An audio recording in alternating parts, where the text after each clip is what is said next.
Shadow Erdtree follows the story of the kind Mikula, Melania's twin brother. Mikula is the demigod offspring of Queen Marika and Radagon.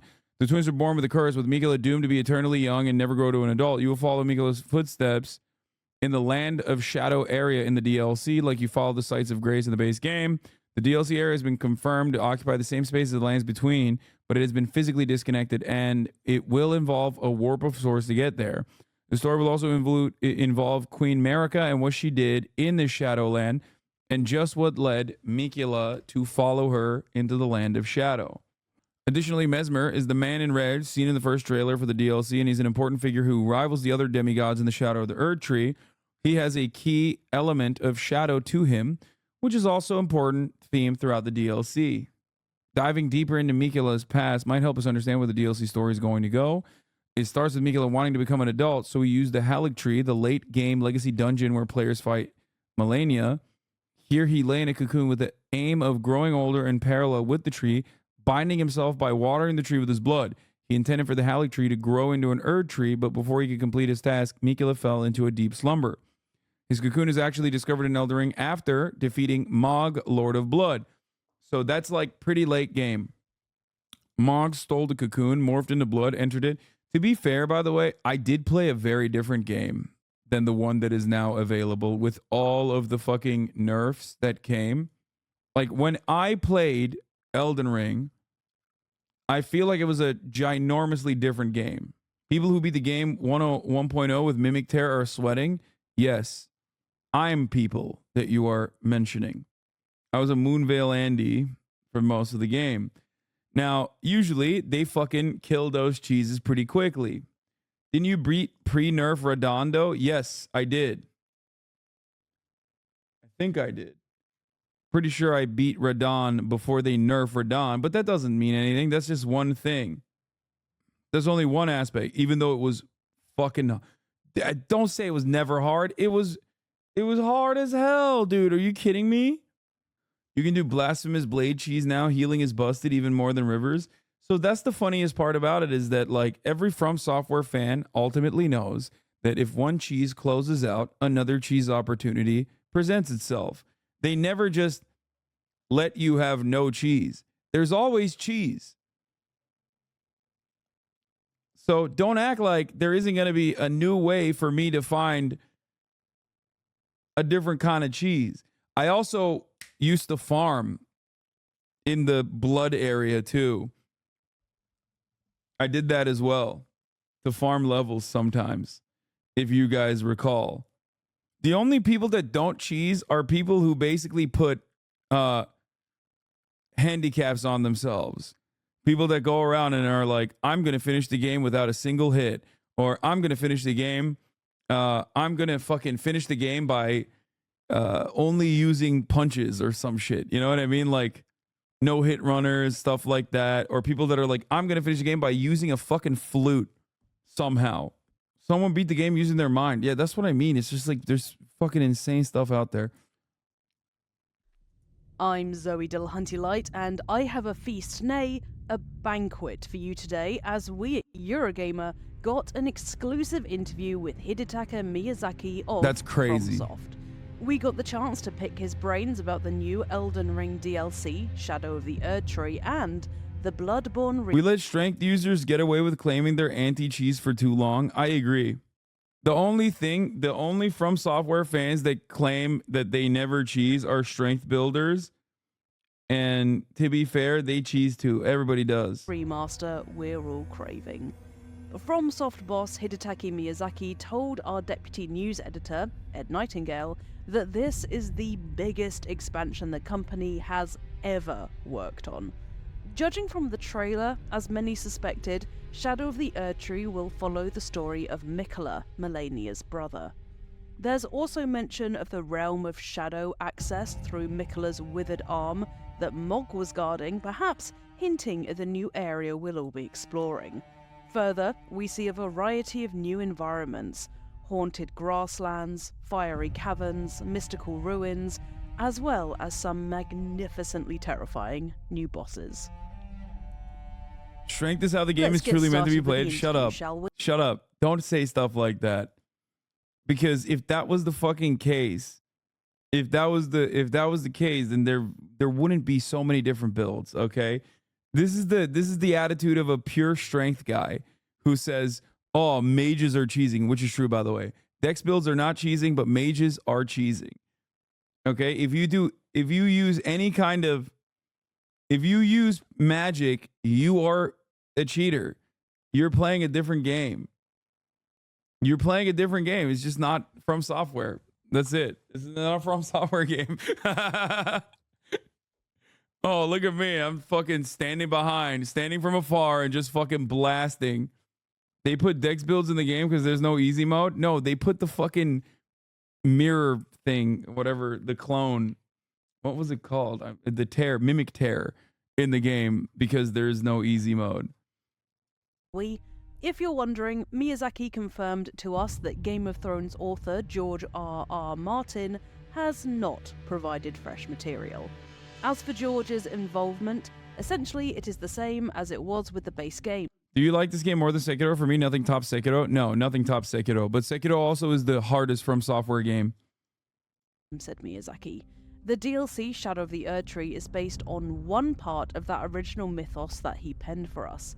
It's not a brand new mythos that he's written specifically for Shadow of the Erdtree. He has not created something new which informed the design of the DLC. Sekiro was the easiest one? No, it's not. Sekiro is the hardest one because it's the only From Software game where you can't overlevel to overcome. You're literally level locked. That's why it's the hardest.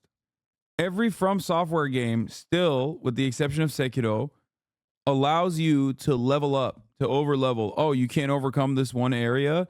Go back to the drawing board and pump as much as you can. Come back with better weapons. Come back with more flasks. You know what I mean? Sekiro does not have that. The only way to beat the game is by getting good. Sekiro is the hardest because there's only one way to play. You learn to parry or you do not succeed in the game. There's no cheese builds or anything. You get good or you lose. Exactly. Which is why I think it's the best one. I love it. It's one of the greatest games I've ever played.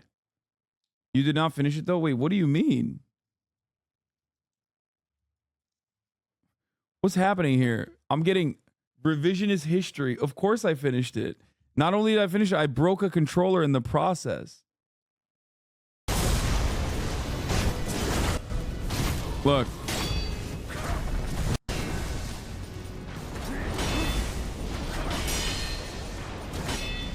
No room for mistakes. Except for that one. And then that's it.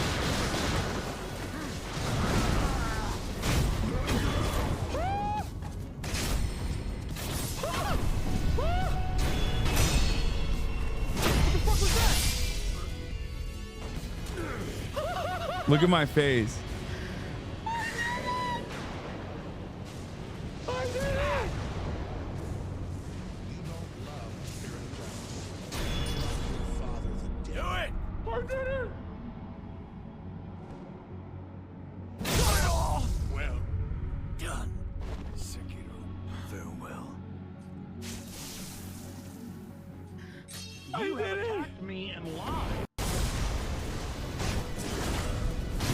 Nothing comes close to this feeling.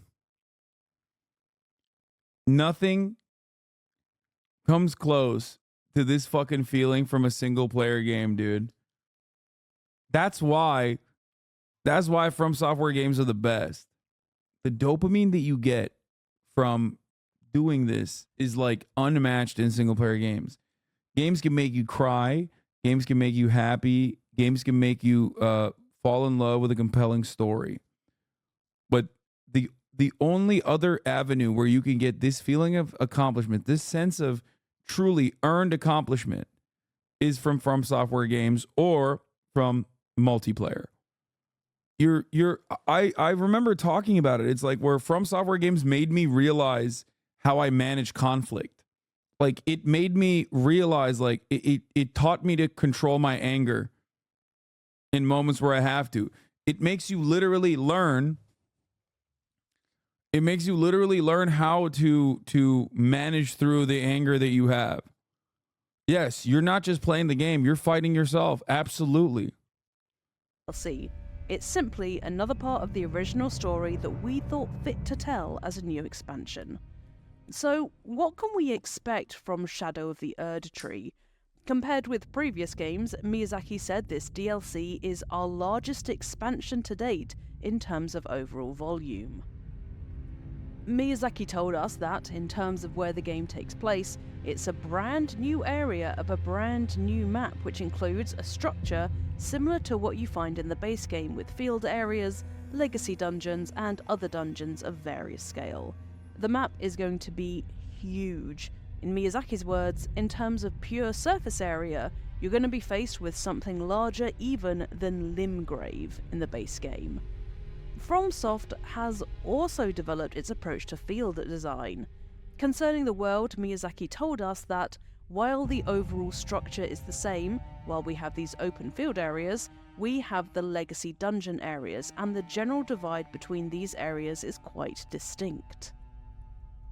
This time, we wanted to go more in depth, he said, and bring a more dense and richer level design, which brings these types of layout together a little more seamlessly. So there won't be, hopefully, as distinct a divide between these areas this time. There, of course, will be large open areas. There, of course, will be legacy dungeons, but we've also experimented with something a little more in between these as well, to bring up more diverse gameplay experiences. Further, there will be over 10 new boss fights, plus plenty of new weapons, new equipment, and new skills to find.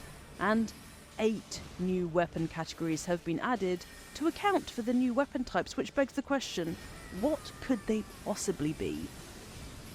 Anyway, ideas for the DLC began to form around the end of Elden Ring's development, as there were remaining ideas that were clearly not gonna fit in and would make more sense as DLC. Development then began around the time updates and patches for the base game had begun to settle down. Expansions for previous FromSoft games are notorious for upping the difficulty, Bloodborne's The Old Hunters especially. When we asked about the difficulty spike in light of The Old Hunters, Miyazaki stated that in terms of raw power meters and difficulty level, you could say Shadow of the Erdtree is on a similar footing with the endgame of Elden Ring. As to our general approach to the level of challenge, this has not changed from how we approached the base game. A new element of progression unique to this DLC area has also been implemented, which further heightens player. I think I solidified myself as a legacy legendary gamer when I fucking basically one-tap Margit. Well, how many tries did it take for me to take down Margit? I remember it being like,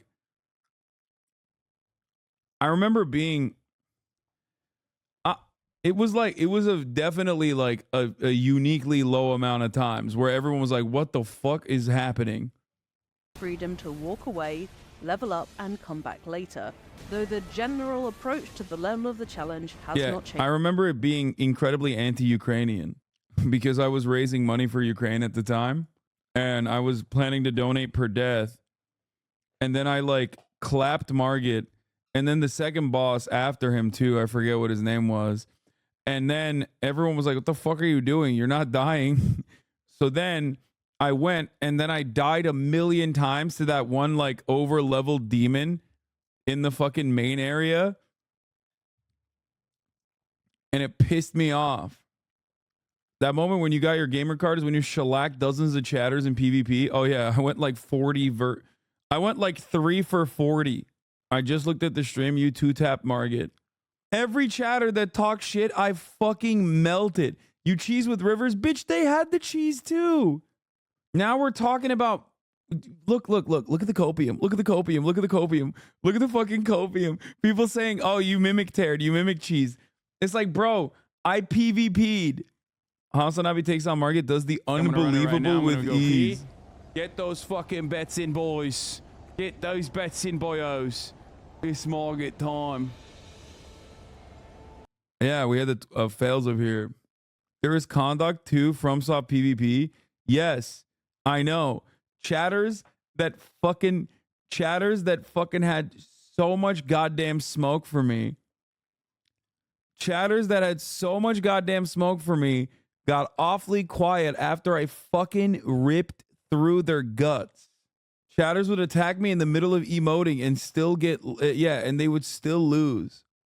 Changed one bit.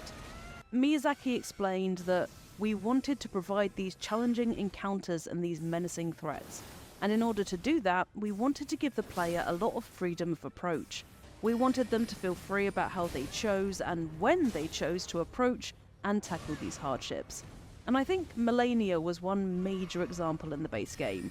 She is an extremely tough boss battle, but she's also optional. So, players who look for that sort of challenge in our games will find a challenge on equal footing in the DLC as well.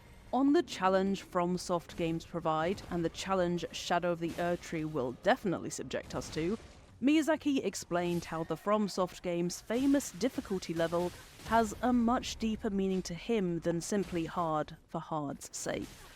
I think as a theme that those elements of hardship and that feeling of accomplishment simply has value as an experience. Yes! Said. As a player and as a person... That's what I said. Oh my god, me and Miyazaki are like this, bro. He's just like me for real. This is not something that can be easily achieved or replicated in our lives, and I think it's something that carries with it inherent risk. In other media, especially, it's difficult to replicate that hardship and accomplishment, and I think that therein is the appeal and the value of FromSoft games. Of course, it can be felt in parts of other media, but in terms of that risk and reward and that sense of accomplishment that you feel with the act of play, I think that's very unique to games, and I think it's very powerful. And, of course, we just had to ask Miyazaki if Shadow of the Erdtree will again include a poison swamp. In a word, yes, he said. But this was actually a point of introspection for me after creating the base game. It was only after creating it that I realised I really like to create poison swamps. And this was a little place of introspection and reflection for me, so maybe when players reach the poison swamp in the DLC, they too will feel a little bit of this retrospection. Shadow of the Erdtree will be released across all platforms on the 21st of June, but before you go, Miyazaki did have something to say about the Bloodborne remake we are all gagging for. Miyazaki discussed with us the possibility of a Bloodborne remake, and the benefits of waiting for new hardware on which to revisit the beloved PlayStation 4 classic. It is a title we hold very dear just as much. Wait, what do you mean? I misunderstood the benefits of new hardware. I thought he meant like there is new hardware, so it's time. Did I totally misunderstand that? What the fuck? As our fans, Miyazaki told Eurogamer when questioned about the possibility of a Bloodborne remake. It does make me very happy to see that there are still so many people passionate about it. But would a remake benefit from newer hardware to make the release worthwhile? From Software's Demon's Souls, for example, he's not waiting for PS6. No shot, dude. Was remade as a... Dude, there's nothing gnarlier, nastier, more gross than fucking Sony making a Last of Us remake, a Last of Us 2 remake, like, and not making a Bloodborne remake. Okay? You guys just hate money, it seems. It makes no sense. Do you hate money? Is this a thing that you despise? Sony is like, no, we are actually anti-capitalist. We love losing money, as a matter of fact, and we hate making money, which is why we won't do it. Last of Us Remake 2 came out with the same exact fucking software with like not even a little bit improvement. Like there was no improvement. He's 100% talking about next-gen consoles like Bethesda is for Elder Scrolls 6. Okay, I'm done with Bethesda after Starfield, okay? Bethesda needs to get back on my good side. I don't give a fuck. PS5 launch title after originally launching on PS3. A double console generation leap that meant the re-release felt more significant. I think having new hardware is definitely a part of what gives these remakes value. Because of fucking pronouns! Have you played Fallout? Fuck yes, I have. You weren't able to achieve on previous generations of hardware, ways you weren't able to render specific expressions. New hardware sometimes makes it possible. However, I wouldn't say that's the be-all and end-all, Miyazaki continued. I think purely from a user perspective, modern hardware also allows more players to appreciate all the games. And so, it ends up being a simple reason, but as a fellow player, I think that accessibility is important. I think that can be the driving force between bringing an old game to a new platform. Whether a Bloodborne remake eventually sees the light of day, regardless of whether it may arrive on either PS5 or PS6, Miyazaki said he was very happy to see so many passionate fans calling for a Bloodborne remake to happen. Miyazaki apologised for being unable to say anything more specific about remaking the PS4 exclusive, but said he was thrilled at the game's continued response. Yeah, he's like very happy, which is why he loves... means he's seen the memes, chat. It means he's seen the memes and he still doesn't want to make you happy. Think about that. It makes me very... And yes, it's not coming on for the PS... I mean, it's not coming out for the PC. Very happy to see, because it's a title with a lot of specific memories, both for me and the staff who worked on it, he said. And when we see those passionate voices in the community, of course it makes us feel thrilled. It makes us feel very fortunate to have that and to have those memories. FromSoft does carefully consider what it wants to make, so if a Bloodborne remake is on the cards, it sounds like they feel no pressure to add anything that may mimic features in other titles just because they've been successful. We don't feel any particular pressure to continue making the same thing, said Miyazaki. What I feel is that when creating that kind of environment, or with that kind of initiative to create something because it's been successful, or because it's succeeded in the past, that generally doesn't go very well, he told us. What we have seen is that players seem to enjoy our games, and so they're giving us the chance to continue making what we enjoy and what we like. And why are remakes so popular nowadays? Is no one asking for Bloodborne 2? Well, the reason why no one's asking for Bloodborne 2 is because people are being realistic. Obviously, Bloodborne 2 would be better, but it's just like, it's going to take a fucking long-ass time. Helps us to not have that feeling of being trapped. If players continue to enjoy our games, we will continue to make them in the way that we like. We will just have to wait and see then if a Bloodborne remake is on the cards. And that's everything we found out from Hidetaka Miyazaki of FromSoft about the Elden Ring DLC Shadow of the Erdtree coming to your veins and mine on the 21st of June 2024. What are you most excited for about the DLC, and did anything from this interview surprise you? Let me know in the comments, and a massive thank you to Ed Nightingale for sharing his interview with me, Zoe Delahunty Light, so I in turn can share it with you.